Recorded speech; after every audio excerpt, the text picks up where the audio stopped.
नमस्कार।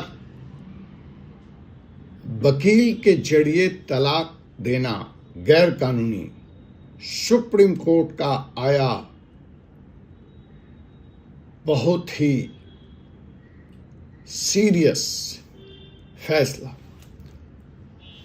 तो तलाक देने वालों, तलाक लेने वालों और वकील साहब लोगों, सुप्रीम कोर्ट ने यह कह दिया है कि अगर पति ने वकील से तलाक भिजवाया तो यह गैर कानूनी होगा। और इस तरह से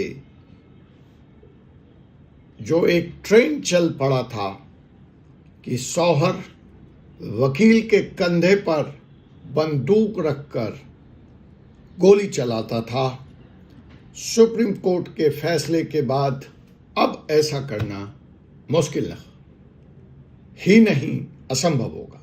नमस्कार दोस्तों, मैं हूं एडवोकेट डॉक्टर जय कुमार पांडे और इस वक्त आप देख रहे हैं 4C सुप्रीम लॉ पार्टनर्स का यह कानूनी चैनल। यह मुकदमा तलाक बनाम वकील, तलाक पति बनाम पत्नी और उसमें तीसरा एंगल पति पत्नी और यहाँ पर वो वकील साहब है। तो वकील साहब की हरकतों पे लगी लोक और इसी विषय पर लेकर मैं प्रस्तुत हूं यह ताजा एपिसोड सुप्रीम कोर्ट से। जी हां, यह खबर बड़ी तो है ही, बड़ी होने के साथ साथ विवादास्पद भी है, जो भारत के हर मुस्लिम परिवार को जानना बहुत जरूरी हो गया है। सुप्रीम कोर्ट ने हाल में ही अपनी ऑब्जर्वेशन में कहा कि अब वकील के जरिए तलाक का नोटिस सर्व नहीं किया जाएगा या नहीं किया जा सकता, यह गैर कानूनी है। यह एक क्रांतिकारी फैसला है जो मुस्लिम समाज में आ रही कुरीतियों को रोकने में महती भूमिका निभाएगा। क्या आप जानते हैं कि मुस्लिम समाज में आप अपनी पत्नी को खुद न तलाक बोलकर वकील के जरिए तलाकनामा भिजवा रहे हैं?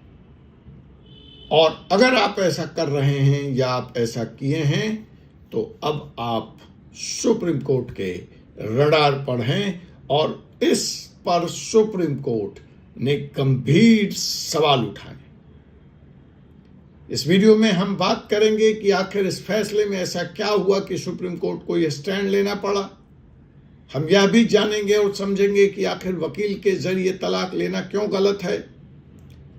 हम यह भी समझने का प्रयास करेंगे कि क्या यह महिलाओं के साथ धोखा है और इसको रोका जाना जरूरी है, और अगर यह गैर कानूनी हरकत यही नहीं रुकी तो सुप्रीम कोर्ट अगला कदम क्या उठा सकता है। तो अगर आप इन सब विषयों से रूबरू होना चाहते हैं, जानना चाहते हैं, तो इस वीडियो को अंत तक देखिए और इसे अपने परिवार वालों को भी शेयर करना मत भूलिए। दोस्तों, यह मामला बहुत लेटेस्ट 19 नवंबर 2025 का है जो सुप्रीम कोर्ट में सुना गया।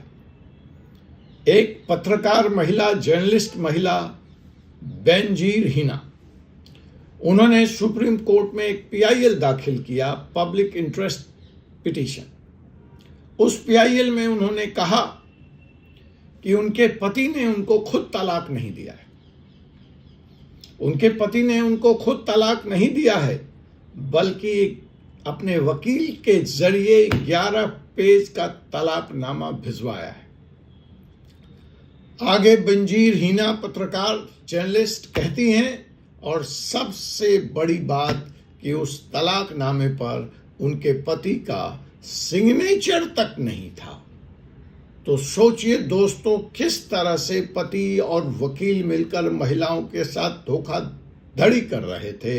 यह कैसा तरीका हो सकता है तलाक देने और दिलवाने का।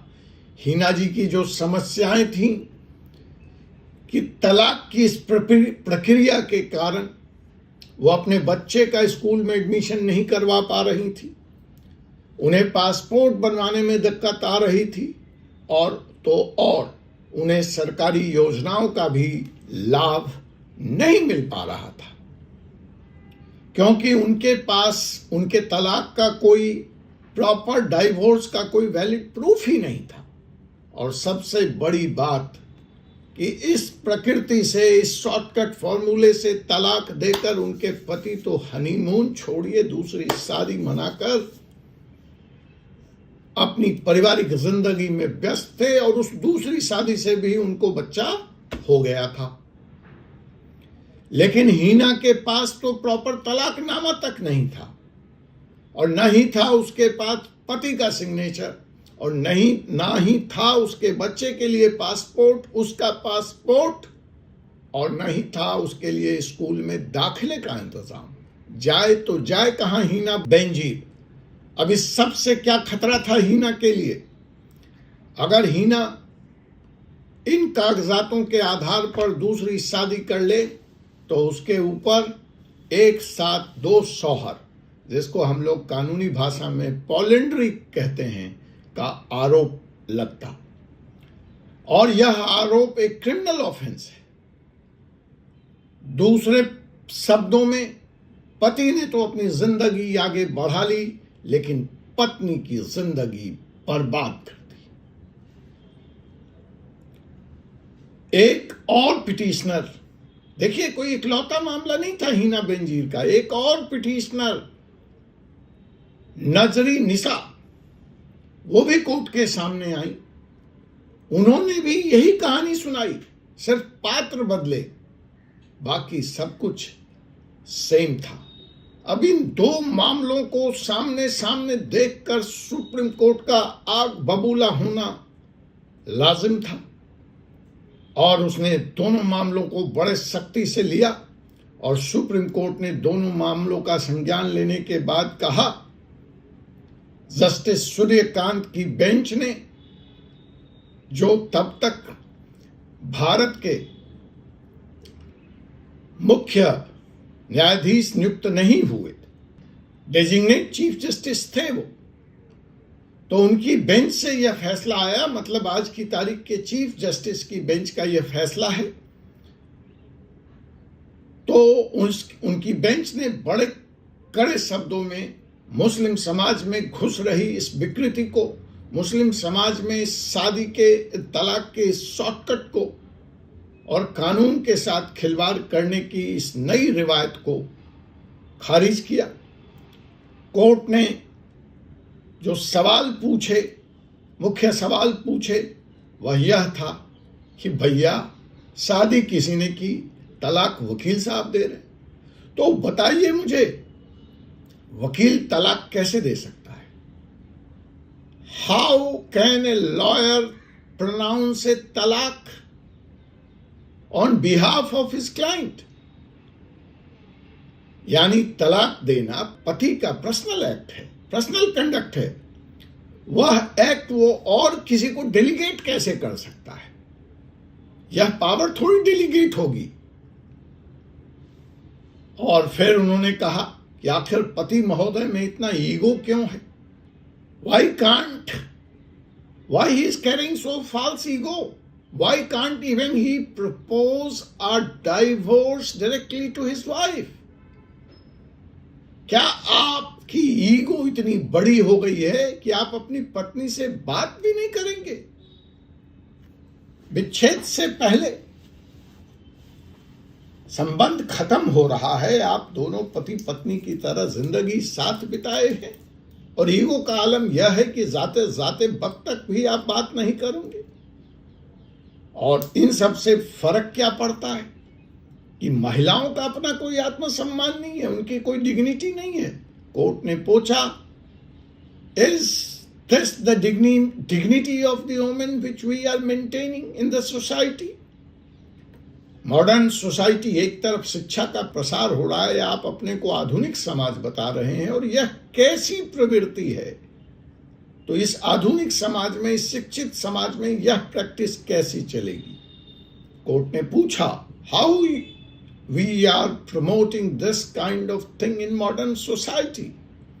और सबसे महत्वपूर्ण बात जो कोर्ट ने कही कि यह एक नई डिस्क्रिमिनेटरी प्रैक्टिस है जो महिलाओं के साथ अन्याय करती है, जो उन्हें लीगल लिम्बो में डाल के रखती है और पुरुषों को बाद में मुकरने का मौका देती है। कल को पुरुष कह दे कि जी मैंने तो तलाक ही नहीं दिया था। सुप्रीम कोर्ट ने इस जाल बट्टे के, सन्नाटे के, इस कुचक्र के फंदे को तार तार कर दिया। उसने इस गंदे खेल का पूरी तरह से पर्दाफाश किया। उसने कहा पति वकील से तलाक नामा भिजवाता है, वह भी बिना साइन के। वाह! पत्नी कंफ्यूजन में रहती है कि तलाक हुआ है या तलाक नहीं हुआ है। फिर अगर पत्नी दूसरी शादी कर ले तो पति कोर्ट में आकर कह देगा कि मैंने तो तलाक ही नहीं दिया था, और फिर पत्नी पे चलेगा क्रिमिनल ऑफेंस का मुकदमा। और इस तरह से महिला फिर से उसी पति के अधीन रहने को, उसकी बात सही गलत मानने को मजबूर होती है। लेकिन पति के वकील साहब ने इस बात को कोर्ट के नहीं माना। उनके अपने तर्क थे, तो आइए हम उनका भी जवाब जरा गौर फरमा लें। तो पति की तरफ से सीनियर एडवोकेट जो अपीयर हो रहे थे, उन्होंने आर्गू किया कि देखिए इस्लामिक लॉ है, आप इसमें ज्यादा दिमाग मत लगाइए। ठीक है, ये इस्लाम के नाम पर ये कुछ भी करते हैं। तो कहा जी ये इस्लामिक लॉ है और या तो हमारे यहाँ वर्षों से चली आ रही प्रथा है। What is the problem? Why all of sudden court has a problem? This is my personal right, this is my personal law.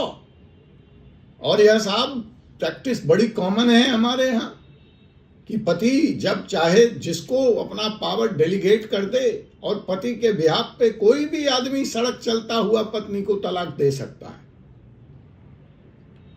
बोला सीनियर एडवोकेट साहब ने पति की तरफ से कि जनाब ये तो छोड़िए, किसी भी आदमी को सड़क से उठाने की क्या जरूरत है, हमारे समाज में तो एक से ज्यादा बीवियां रखने की स्वतंत्रता है, तो दूसरी बीवी को भी मैं डेलीगेट कर सकता हूं पहली वाली को तलाक देने के लिए, और पहली वाली को डेलीगेट कर सकता हूं दूसरी वाली को तलाक देने के लिए। यहां तो फिर भी प्रोफेशनल कंडक्ट था, किसी वकील साहब को 150,000 हजार रुपए दिए और उनसे हमने तलाकनामा भिजवाया साहब, और 19 पेज का भिजवाया। हमें तो जरूरत ही नहीं इन सब की, मुस्लिम कानून हमें इसकी इजाजत देता है, ये हमारा प्रैक्टिस है। लेकिन कोर्ट उनके इस तर्क को सुनकर आग बबूला हो गया। कोर्ट ने कहा यह कोई इनोवेटिव आइडिया नहीं है, हमें इस्लाम न सिखाइए, बल्कि यह डिस्क्रिमिनेटरी प्रैक्टिस है मॉडर्न इंडिया में। एजुकेटेड इंडिया में अगर आप रिलीजियस प्रैक्टिस का आर ही लेना चाहते हैं, धर्म का आर ही लेना चाहते हैं, धर्म के आधार पर ही तलाक कर देना चाहते हैं, तो वहां भी तरीका है। उस तरीके को प्रॉपर से फॉलो कीजिए। अरे बरखुरदारों, अरे बड़े मियां, कम से कम इतना तो करो कि अपनी पत्नी को खुद तलाक तो दे दो। क्यों इस्लाम को बदनाम करते हो? और अंत में कोर्ट ने जो कही वो बड़ी इंटरेस्टिंग थी, आप भी दंग रह जाएंगे कि लास्ट में ये पता चला कि जिन पति के वकील साहब ने ये तलाकनामा भेजा था वो स्वयं ही पति थे बेनजीर के। तो पति यहां वकील है।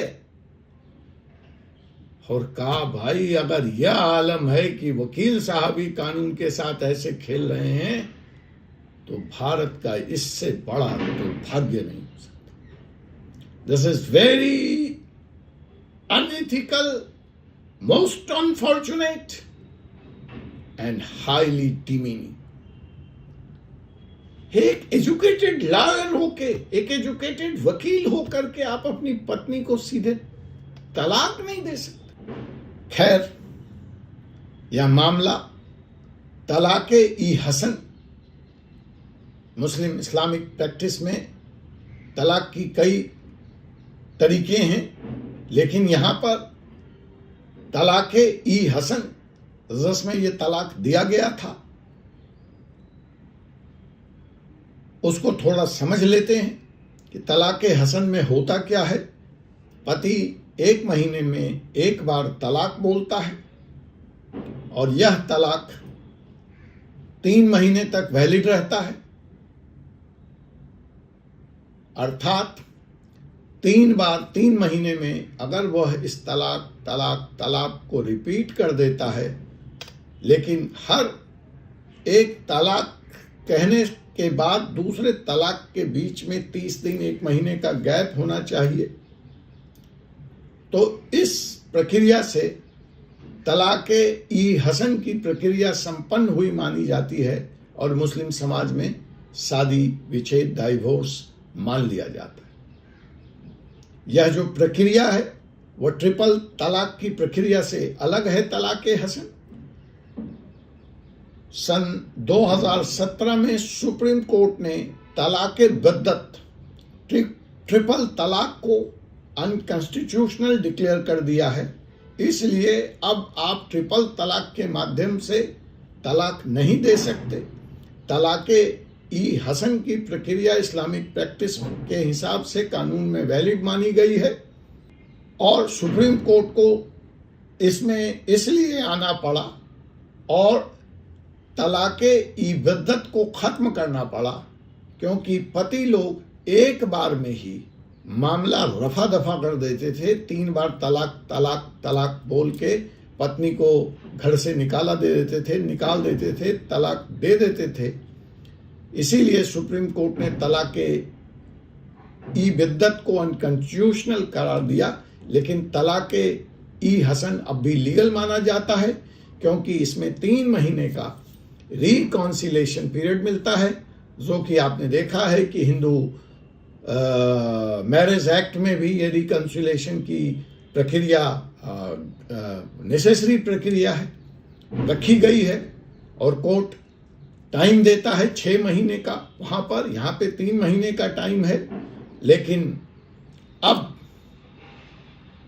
कहते हैं ना, तुम काबिल तो मैं तुमसे काबिल की तहत तलाक़े ये ई हसन का भी शॉर्टकट ढूंढा जाने लगा है। उसका मिसयूज शुरू हो गया है।